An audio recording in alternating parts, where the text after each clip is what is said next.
pinag-aralan at sinuri talaga ang preference ng Panginoong Jesus. Gusto niya sa mga bagay-bagay, quiet, silent, private, simple. Ano ang naging mga departures ng historical Christianity mula sa talagang makikita natin sa Bible, sa Gospels, na preference ni Jesus for privacy? Ang pag-aaral natin ngayon, pinamaganda natin privacy according to Jesus. Ano ba talaga ang katuruan, example na ginawa ni Jesus na may kinalaman sa observance of privacy? Jesus teaches that prayer should be in private. Matthew 6:6, ngunit kapag mananalangin ka, sabi ni Jesus, pumasok ka sa iyong silid at isara mo ang pinto. Saka ka manalangin sa iyong ama na hindi mo nakikita. At ang iyong ama na nakakakita ng ginagawa mo ng lihim ang siyang magbibigay sa iyo ng gantimpala. Hindi na kailangan pang pabalik-baligtarin ito at magpasirko-sirko tayo at magpagulong-gulong para maintindihan na ang turo ni Jesus, prayer is better off done in private. It is better done in private. Mas mabuting tahimik kasi walang nakakapanggulo sa iyo. Nakaka-focus ka, wala kang performance, hindi mo kailangang mag-please ng ibang tao. It's just between you and God. So turo yan ni Jesus. What about his practice? Jesus prayed in private. May konting-konting incidents na nag-pray siya in public kasi kailangan dahil nandun na yung incident, nandun na yung pangyayari. Pero tuwing nakakapili siya, ang pinipili niyang ay manalangin mag-isa. Matthew 14:13, nang marinig ni Jesus ang pagkamatay ni Juan, sumakay siya sa isang bangka at pumunta sa isang lugar na walang tao. Ngunit ang mabalitaan naman yon ng mga tao, sila'y naglakad papalabas sa kanilang bayan at sinundan si Jesus. Gustong-gusto na nga ni Jesus na manalangin mag-isa, mag-isip mag-isa, mapag-isa, but the people wouldn't let him. Sinusundan-sundan pa siya, and they were intruding into his privacy, invading his privacy. Matthew 14:23, matapos niyang paalisin ang mga ito, mag-isa siyang umakyat sa bundok upang manalangin. Nag-iisa siyang inabutan doon ng gabi. So, ang mga tao pinalis niya, matapos niyang tapusing paglingkuran sila, at mag-isa siyang naiwan. Umakyat pa sa bundok, mas lumayo-layo pa, upang manalangin. At inabot na siya doon ng gabi.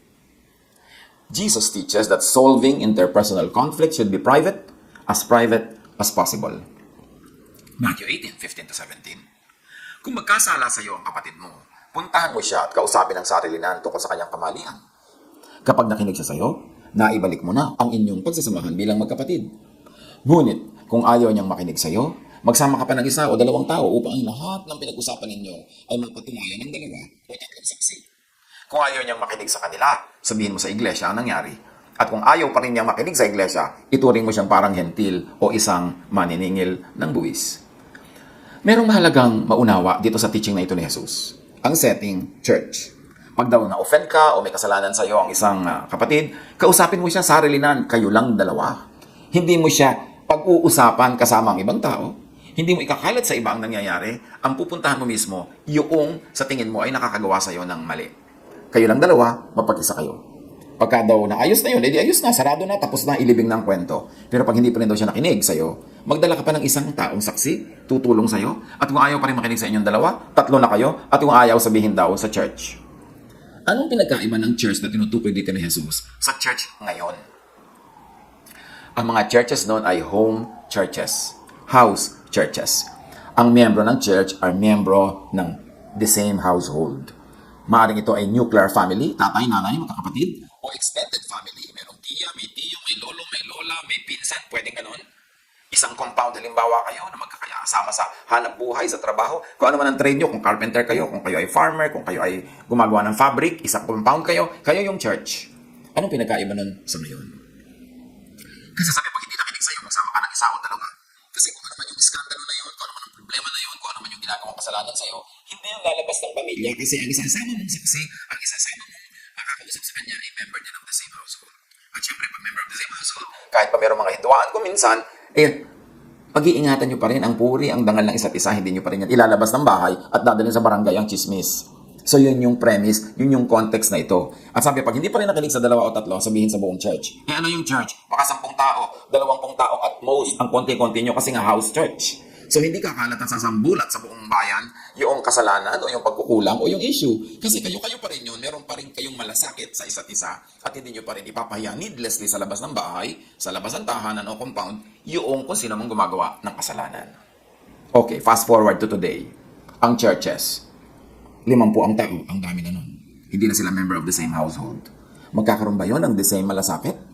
Pag-iingatan din ba nila hindi kumalat ang chismis tungkol sa isang may ginagawang kasalanan o pagkakamali? Pag nalaman na nila lahat yun, naalalaman rin ng mga kamag-anak nila, mga kaibigan nila, na hindi original kamag-anak noong involved, di kakalat na ngayon, nakakasira ng puri, nakakasira ng kapayapaan, katahimikan, it destroys the social fabric of the church.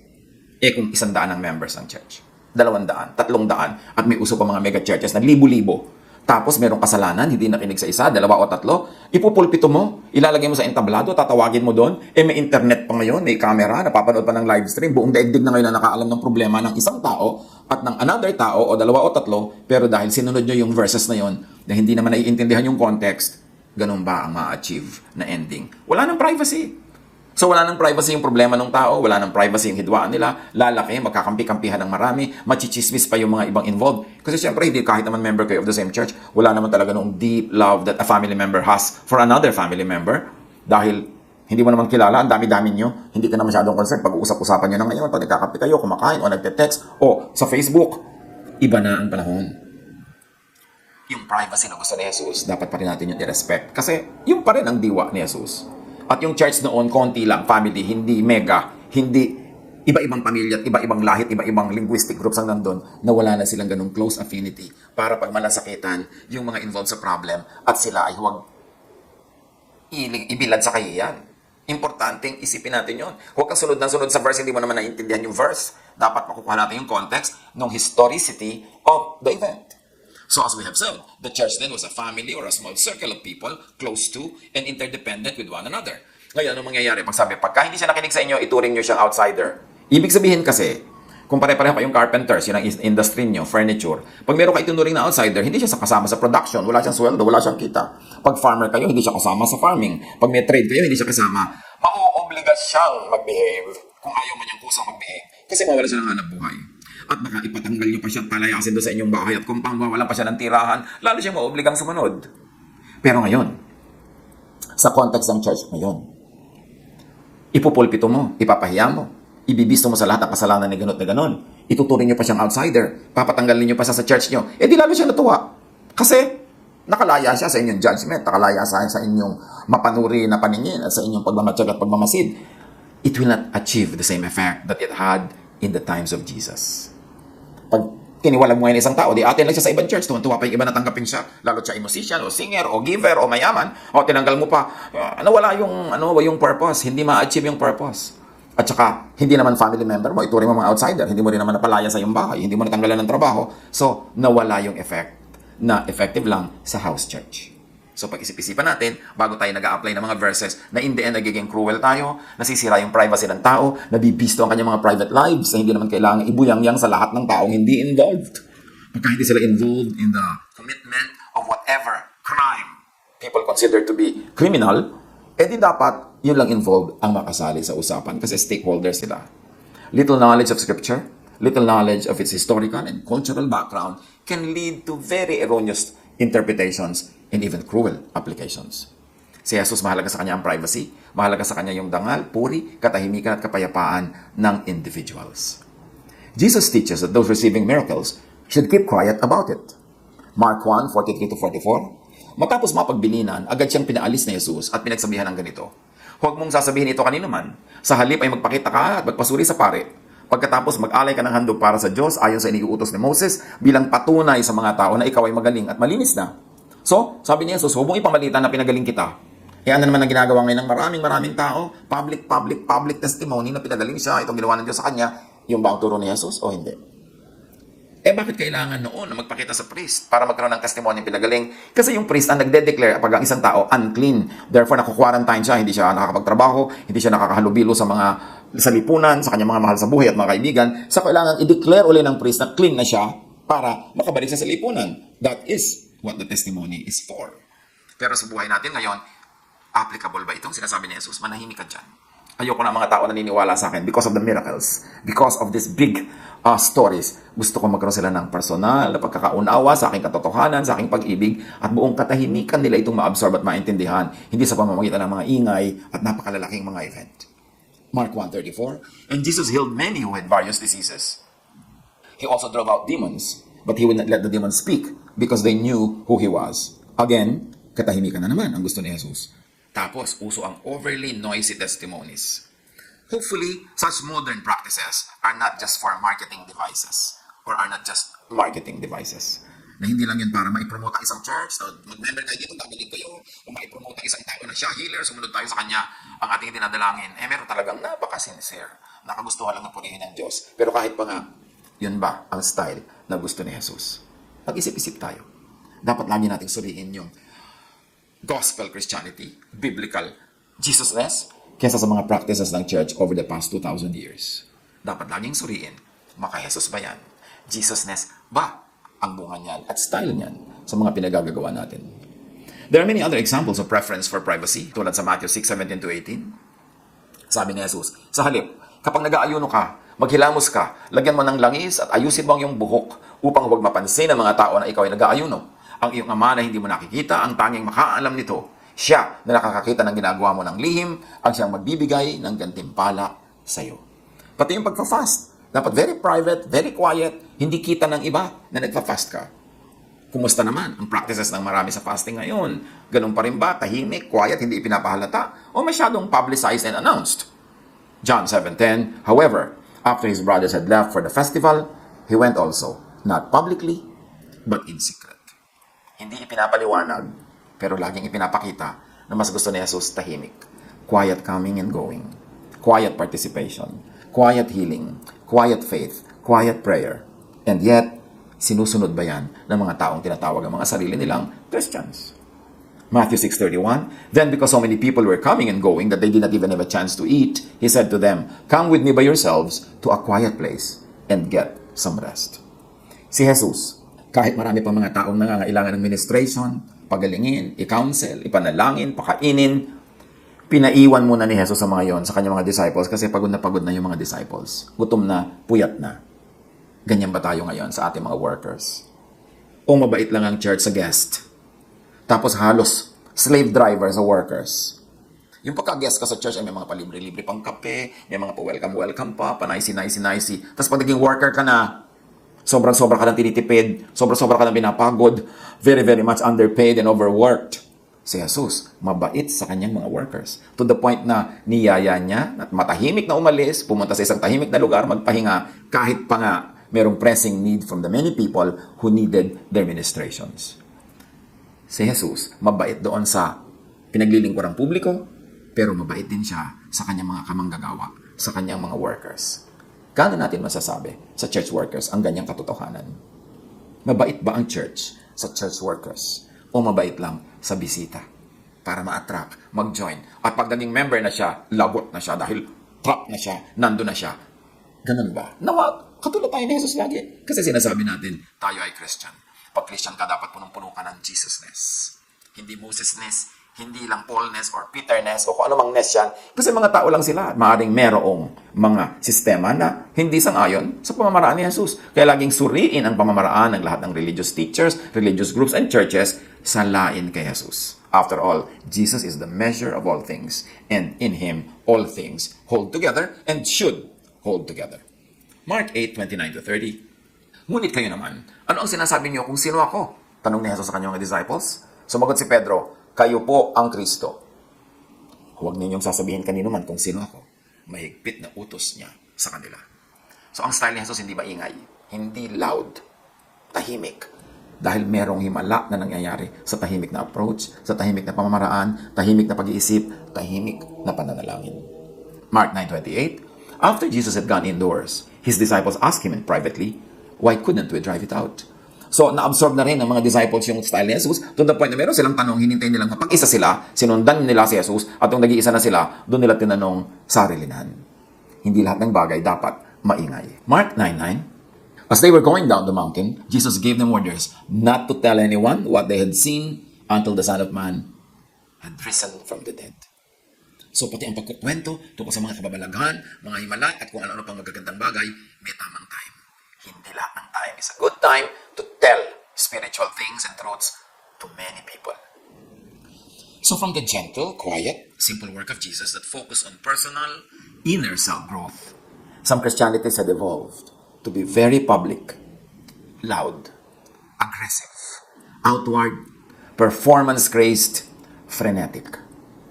Ang pinagmulan ng pananampalataya si Jesus, ang paniwalang kanyang ginawa, punong-puno ng katahimikan, punong-puno ng privacy, punong-puno ng inner work of the Spirit. Pero over time, ang mga kalipunan na tumatawag sa kanilang mga sarili na Christians ay naging masyadong mahilig sa publicity, maingay, masyadong mga aggressive, at masyadong punong-puno ng performance at nakakapagod ang maraming ginagawa. Review the privacy quotient of your spirituality. Si Jesus ayaw niya nung talagang ginagawa for public consumption. Matthew 23:5, sabi niya about the Pharisees and the teachers of the law, everything they do is done for people to see. Puro para makita, para magpakita, para maka-impress, para magpa-impress. 1 Peter 3:4, it should be that of your inner self, the unfading beauty of a gentle and quiet spirit, which is of great worth in God's sight. Ano ang mahalaga? Kalooban, katahimikan ng loob, at yung tining ng loob na pinahahalagahan ng Diyos. Sa ating pagbubulay-bulay, sa ating panalangin, sa ating religious life, develop, return to personal prayer. Maganda din yung public prayer, yung mga members kayo ng isang grupo, sasama-sama kayo, nananalangin, napakarami ring blessing na pwedeng maganap sa ganun. Pero yung sobrang laki na prayer group, prayer event, na para ng performance, para ng showbiz. Napakahirap na mag-concentrate sa udyok ng Holy Spirit kasi pag malaking event, scripted lahat, pati dasal. Scripted lahat ang sequence na ipagdarasal. At usually, kung sino-sino ang mangungunang magdasal, yung mga sikat, yung mga kilala, nawawala, madalas, hindi lagi, pero madalas, nawawala na yung pagiging taos-puso, nawawala na yung talagang napaka-spiritual na gawain. Kasi ang objective ng lahat, magawa ang lahat according to clockwork precision, according to script, according to time. Tapos, production, nasaan yung hinahanap ni Jesus at itinuturo ni Jesus na katahimikan. Magbulay-bulay tayo sa mga ginagawa natin. Hindi nawawala yung blessing when you pray with other people. But there's a very thin line between a group prayer and a production event. Dapat nating makilala yun.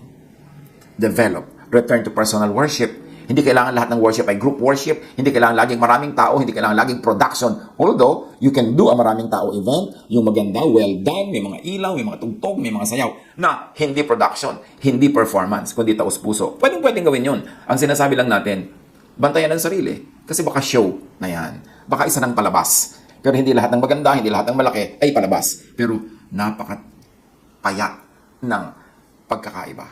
Napakapayat nung bakod na naghihiwalay, napakalipis between a big public event and a production number. Malaki ang temptation, pagka malaki ang production, na i-control ang lahat. Therefore, scripted. And how can the Holy Spirit work kung scripted ang lahat? Develop. Return to personal study. Hindi lahat ng pag-aaral dapat laging maraming tao, laging may expert, laging merong nagko-control ng pag-aaral na siya yung marunong, siya lang ang pinakamarunong sa lahat. No, the Spirit can reveal God's truth to everybody and anybody. Of course, it helps. Kung meron kang training, kung meron kang pag-aaral, pero mas madalas, yan ang nagiging sagabal. Kasi ang tanong sa nag-aaral, anong pinag-aralan mo? Anong itinuro sa'yo ng nag-train sa'yo at nag-aaral sa'yo? Kasi maraming religious schools, ang itinuturo lang naman talaga yung kanilang paniniwala. At unfair na sila, unkind and even hostile sa paniniwala ng iba about the same God and about the same verses in the Bible. So, hindi ko man nag-aral, tama na ang napag-aralan. Kasi madalas, pagka religious school ang pinasukan, meron agad statement of faith yan. Yayakapin mo agad ang paniniwala nila. Anong pag-aaral ang mangyari sa school na yon na nakakahuna agad, nakapadirang isip mo, hindi ka lalabas doon sa statement of faith ng school na yon. Samantalang other schools, studying the same Bible, iba na naman yung statement of faith nila. So, naging ganyan lang yung shape ng utak mo, naging ganyan lang yung theology mo, dahil doon ka napadpad sa school na yon. Pero meron ba talagang laya ng isip na mag-aral? May laya ng discussion. O, pagka hindi ka na sumunod sa special and particular doctrine ng school na yun, babagsak ka na, hindi ka napapasa. Therefore, obliga ka, true or not, honestly or not, sincerely or not, na sumunod doon sa kanilang sinasabi nilang statement of faith. Manuri. Ang nawala kasi ngayon sa maraming modern Christianities, yung personal prayer, yung personal worship, yung personal study, at personal ministry. Personal service according to your conscience, according to how God leads you. Lahat naging under the control of the organization, of the institution.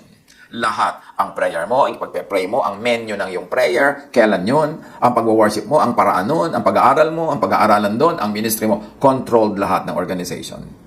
Pwedeng maging maganda yan kung yung organization ay punong-puno ng Jesusness. Paano? Kung puno ng Pharisees yung organization, di na-control din ng Pharisees ang yung prayer, ang yung worship, ang yung study, ang yung ministry. Mag-isip-isip. Pinahalagahan ni Jesus yung individual. yung small group. Sabi niya, when 2 or 3 are gathered in my name, I am there. Pero maraming churches ngayon, pag sinabing, hindi namin kayo group, hindi kami ang nagpadala ng teacher sa inyo, hindi namin doctrine ang tinuturo sa inyo, therefore wrong kayo. Sabi ni Jesus, when 2 or 3 are gathered in my name, I am there. Whoever sent you, or even if nobody, no human being sent you, merong 2 or 3 gathered in the name of Jesus, praying, or worshiping, or studying, or serving, Jesus is there. That is the truth of the Jesus Church. What makes it a church is not its organizational setup. It's not the history or organizational history of of the church. What makes it a church is if there are 2 or 3 believers, Jesus is there. There is a church. Hindi mo kailangan kumuha ng authority kung kani-kaninong Pilato, kung kani-kaninong tao, kung kani-kaninong organization that claim na sila lang ang may authority. Walang ganon.